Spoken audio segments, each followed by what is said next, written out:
자, 어저께 급락 뒤에 오늘 다시 한번 이 장악형 음봉으로 상승을 좀 해주고 있습니다. 두산노빌리티. 역시나 어제 그 글로벌적으로 하락을 했던 이유는 단기적인 악재였던 것뿐이고, 또 악재라고 하기에는 뭐 두산에너빌리티가 가지고 있는 재료나 모멘텀에 대한 악재가 아니라 이 시장 전반적인, 또 뭐였습니까? 바로 또 파월 의장의 그 다음 대체자로 트럼프 대통령이 지목한 케빈 워시라는 사람이 금리 관련해서 이제 긴축 정책을 하는 사람이다 보니까 시장이 또 안 좋을 거다라는 글로벌적인 또 시선 자체가 상당히 또 자산 시장을 폭락을 만들었던 하루였는데, 뭐 이런 것들이 결국에 우리 시장을 이끌어왔던, 특히나 AI 관련된 또 파생된 또 원전 관련된 부분들도 그렇고, 또 반도체 여러 가지 이런 재료들이 뭐 악재가 나온 게 아니었기 때문에, 결국에 시장은 우리가 가지고 있는 재료에 따라서 움직일 것이고, 그 재료에 따라서 우리가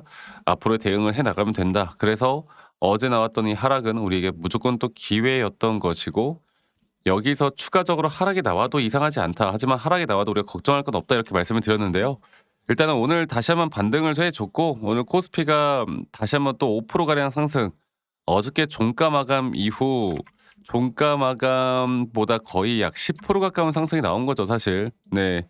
어저께 종가 마감이 거의 얼마 마이너스 5%대 빠지고 시작했으니까. 그래서 저는 오늘 제가 다시 한번 말씀드리고 싶은 거는, 이제 어느 정도 코스피에 대한 고점은 다시 한번 돌파하기 위한 자리가 나올 거라고 보고 있어요. 그리고 오늘은 제가 뭐 투자에너빌리티 관련해서 뭐 원전이 어떻고 저쩌고 이런 이야기를 많이 하지 않겠습니다. 오늘은 제가 결국 시장이 중요하다라는 거 어저께 또다시 한번 많이 느꼈을 거고, 그리고 기술적으로 투자에너빌리티에 대한 고점이 아직 안 나왔다라는 점, 우리가 이 두 가지만 좀 살펴보면 될 것 같은데, 어 볼게요. 그러면 사실 궁금한 게 그거잖아. 이제 고점이 또 어디까지 또 나올 것인가. 과연 10만 원을 뚫을 것인가 안 뚫을 것인가. 이게 지금 가장 중요한 부분이잖아요. 그리고 이제 그 원전 관련돼서 정책으로도 저는 충분히 좋은 내용들은 나올 수 있다 보고 있고요. 미국 원전 시장도 조금씩 회복세가 좀 나오고 있는 모습을 보여주고 있습니다. 그만큼 약간 사회적으로 또 정치적으로 여러 가지 이슈들이 있을 때 이런 변동성을 만들어낼 때는, 여러분 이번에 좀 배우셨으면 좋겠어요. 이런 변동성은 만약에 주도 섹터에 대한 모멘텀과 재료가 끝나지 않았다라고 했을 때, 이런 단기적인 재료에 대한 모멘텀 어떻게 보면 하락은 우리가 충분히 매수에 대한 기회로 가져갈 수 있는 기회일 것이고, 그리고 단타를 치시는 분들도 이러한 부분들은 분명히 이용할 줄 알아야 돼요. 그러니까 어제 이렇게 하락이 나왔을 때 많은 사람들이 또 어설픈 자리에서 매도를 하신 분들도 분명히 있을 거야. 그리고 20선 이탈되는 이 시점을 또 많은 분들이 야, 이거 추세가 이탈됐다 막 이렇게 생각을 많이 할 거야. 근데 누구나 다 아는 그런 뭐 20선, 10선 이탈, 뭐 60선 이탈 이런 것들은 누구나 다 아는 그런 자리들에서 끝났다고 생각할 때, 웬만하면 그때가 다시 한번 또 주가가 올라올 수 있는 매수 타점이라는 것도 기억을 좀 하셨으면 좋겠어요. 아시겠죠? 그래서 어저께 글로벌 시장을 다시 한번 좀 보면은 S&P 500도 0.5%, 나스닥도 0.5%, 다우존스도 1% 가까운 상승으로 마감을 하였고, 현재 미 선물 시장이나 이 글로벌적인 빅테크 기업들의 상승세가 다시 한번 또 일어나고 있습니다. 그만큼 절대 추세는 깨지지 않았다라는 걸 우리가 좀 알 수 있는 부분이고요. 그리고 차트적으로 그냥 빠르게 볼게요. 네. 어제도 제가 좀 말씀을 드렸었는데, 차트적으로 우리가 두 가지 정도 시나리오가 있다고 말씀드렸죠. 두 가지 정도 시나리오가 뭔지를 우리가 좀 잘 판단을 해야 되는데, 만약에 또 그럴 수도 있겠지. 오늘 상승 나오고 한 번 더 이 시장이 뭐 기술적 반등 정도로 불과했고 한 번 더 떨어진다 한들, 제가 어저께 뭐라고 했어요? 떨어진다 한들 그 떨어지는 그 타이밍은 우리에게 무조건 매수 타점이다. 그래서 0.38이라니까 떨어지면 저는 이때 물량을 쓸어 담을 거다. 근데 오늘 그냥 반발 매수세가 아닌 추세를 다시 한번 바꾸는 단기 고점 형태에 대한 부분들이 나온다라고 했을 때, 그래도 주가는 분명 상승이 나올 거니까, 하지만 지금 단계에서 어설프게 매수하는 것보단 조금 더 가지고 있는 물량들을 홀딩하고 단기적인 확실한 타점들이 나올 때 우리가 대응하면서 이끌어가다 보면 좋은 결과는 분명히 있을 것이다. 이렇게 여러분들께 강조드렸던 부분들이 분명히 있고요. 그런 부분들을 우리가 어떻게 앞으로 더 자세하게 또 어떤 식으로 이끌어갈지가 가장 중요한 부분이고, 두사이너빌리티는 제가 예전에 한번 보여드릴까요? 예전에 이런 식으로 하나의 타점이 나올 때 또 이런 추세가 닿을 때마다 반등이 나왔거든. 제가 그때 기억하라고 했었고, 그리고 또 이때도 임펄스에 대한 확실한 고점 단계, 또 이 고점 단계에서 주가의 가격이 상승이 나올 때 오히려 RSI가 하락하는 하락에 대한 다이버스 구간. 그래서 이때도 고점 대비 조정이 거의 34% 가량 떨어졌어요. 그리고 이 고점 대비 저점을 우리가 좀 이어봤을 때 정확하게 0.236 구간에서 이 하단 추세를 닫고 그때부터 본격 반등이 나오거든요. 그러니까 이런 것들을 내가 할 줄 알고 시장을 정확하게 읽고 그 시장을 정확하게 읽어가는 그 과정에서 이런 타점에 대한 대응을 할 줄 아느냐 모르느냐, 저는 그게 진짜 시장에서 돈을 번다고 생각해요. 아무리 시장을 공부하더라도 갑자기 트럼프 대통령이 뭐 이상한 말 한마디면 또 주가 내려가는 거고, 결국 주가 올라갈지 내려갈지는 아무도 모르는 상황에서 우리가 매수에 대한 또는 매도에 대한 기준이 없으면요, 이런 것들을 다 당할 수밖에 없어요.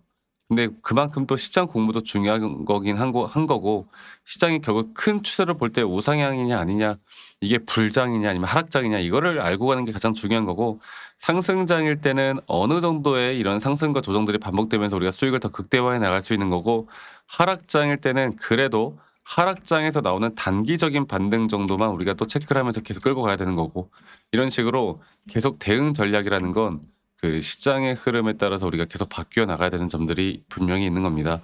우리나라 사람들이 이제 투자를 할 때 미국과 좀 다른 게 뭐냐면, 우리나라 사람들은 이제 그 원전 쪽이다 하면은 이 기업에 관련해서 원전 관련해서 막 공부를 막 엄청나게 해요. 뭐 SMR이 뭔지, 아니면 뭐 지금 뭐 다른 또 수주들이 얼마나 남았는지 막 이런 것들 막 공부하잖아. 근데 오히려 이 미국 쪽 애널리스트들은 그냥 간단하게 뭉뚱그려서 이 섹터 자체를 본단 말이야.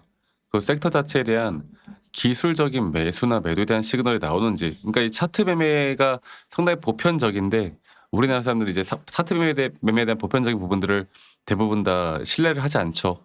하지만 결국 이런 것들을 할 줄 알아야 돈을 벌 수 있다라는 거 한 번 더 말씀을 드리겠고, 그리고 앞으로 이런 정확한 타점에 대한 시그널이 나올 때는 제가 여러분들과 라이브 영상이나 또는 타점에 대한 영상들을 다 같이 공유를 같이 좀 해 나갈 거고요.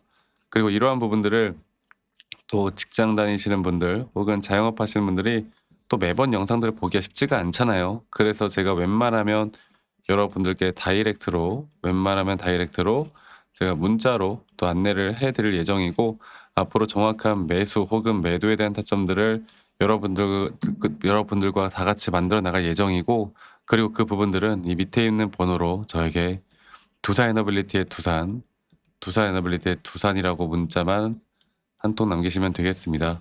아시겠죠? 그 남기신 분들 제가 한 분도 빠짐없이 다 소중하게 저장을 해 놓을 거고, 제가 일괄적으로 안내를 해 드릴 거예요. 일괄적으로. 그리고 이러한 타점들이 여러분들에게 정말 큰 도움이 될 수밖에 없다라는 거 하나 꼭 기억해 주셨으면 좋겠고, 그리고 또 한 가지로 이제 많은 사람들이 또 가끔 저한테 문자 보낼 때 선물 같은 것도 많이 주세요. 근데 제가 선물 같은 거 받지 않습니다. 대신 여러분들의 구독과 좋아요가 저에게 가장 또 큰 힘이 되기 때문에 구독, 좋아요 한 번씩만 눌러주시면 된다라는 거, 이거 하나 꼭 기억해 주시길 바랄게요. 그래서 다시 한번 말씀드려보자면 밑에 있는 번호로 저에게 두산 에너빌리티의 두산이라고 남기시는 거 잊지 마시고 많이 꼭 참여하시길 바라겠고, 그리고 또 한 가지로 말씀을 드려보자면, 아니 너가 그렇게 타점을 잘 잡으면 너 혼자 하면 되는 거지 왜 이런 걸 다 같이 공유를 하느냐, 이렇게 말씀들을 많이 하시는데, 여러분들 저는 혼자 너무나 잘하고 있고요. 저는 미증시나 또는 코인 시장까지 전반적인 시장을 항상 공부를 하고 있고, 이렇게 시장을 공부하다 보면 개별적인 종목에 대한 타점을 잡아 나가는 게 어렵지가 않아요. 저도 마찬가지로, 네, 여러분들께 말씀드리고 싶은 거는, 저도 마찬가지로 주식 초보 시절에 정말 많은 우여곡절들이 있었고, 남들 따라 매수도 해봤고 남들 따라 매도도 해봤고, 남들이 좋다고 하는 거 남들이 나쁘다고 하는 거 여러 가지를 정말 많이 해봤는데, 이제 그러면 그럴수록 더 손실만 커지고 이제 안 좋은 부분들만 분명히 있단 말이지. 그러니까 계속 안 좋았죠. 근데 제가 이런 것들을 극복할 수 있었던 건 첫 번째로 시장을 공부했던 거, 두 번째로 나만의 기준을 확실하게 세워왔던 거, 이게 저에게 가장 중요한 부분이었고, 앞으로도 여러분들과 이런 중요한 부분들을 함께 같이 만들어 나갈 예정이니까요. 많은 분들 꼭 참여를 하셨으면 좋겠다. 이 말씀 제가 한 번 더 드리도록 하겠습니다. 여러분들 오늘 하루도 정말 행복한 하루 보내시길 바라겠고요. 또 많은 분들 저와 함께하면서 좋은 타점들 잡아 나가셨으면 좋겠고 저는 다음에 더 좋은 영상으로 또 인사드리도록 하겠습니다. 감사합니다. 박프로였습니다.